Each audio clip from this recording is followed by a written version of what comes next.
That's the sound that you need to hear. That's what you're looking for. That's the governor. That's the governor with a full tank of air. It's releasing whatever air it doesn't need. All right? So, with that said, you're going to tell them, I'm working with a full tank of air now. The governor just spit. So what you're going to do is you're not going to put your foot on this brake pedal. Because if you do that, you'll lose air and you'll have to build it all up again for this test. It's leaks, alarms, and buttons. First thing you're going to do is you're going to depress your clutch, put the truck in the lowest gear, turn the truck off, release your clutch, illuminate your dash, and push the buttons in. Alright, it's going to settle. Let it settle before you start your leaks part of the test. Leaks, alarms, and buttons. That's what we're doing now. We're doing the leak part of the lab test. Once you push these buttons in, you cannot touch them again or it's an automatic fail. Alright. If you have a watch, you can use a watch. If you have your phone, that's the only time you should be pulling it out. And you can, at the same time you hit start, you put your foot on that brake pedal. It's going to lose a little air after that, but after it settles, it should not lose any more air.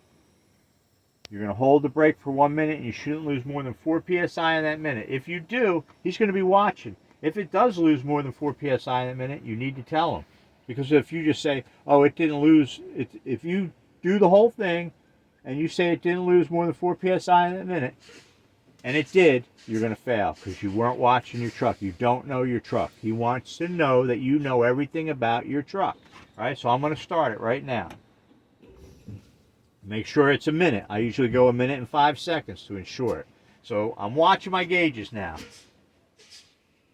Now, they should hold. I shouldn't lose more than 4 psi. I shouldn't even lose any.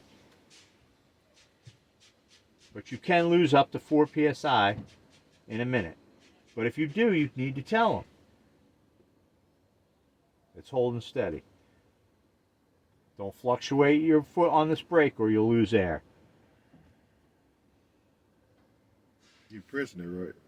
I'm holding it. Right. I'm holding it down. I'm not doing anything but holding it down. And that's just for a minute. For 1 minute. Has it moved?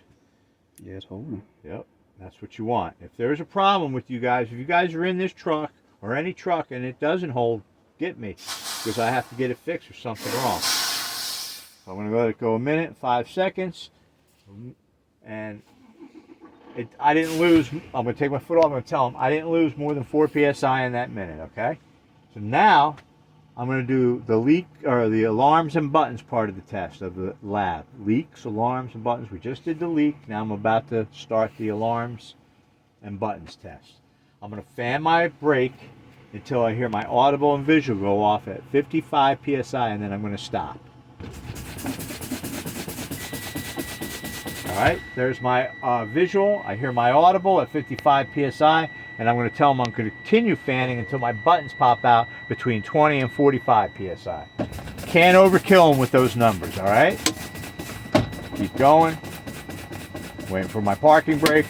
All right, my parking brake and trailer brake just went off at between 20 and 45 psi.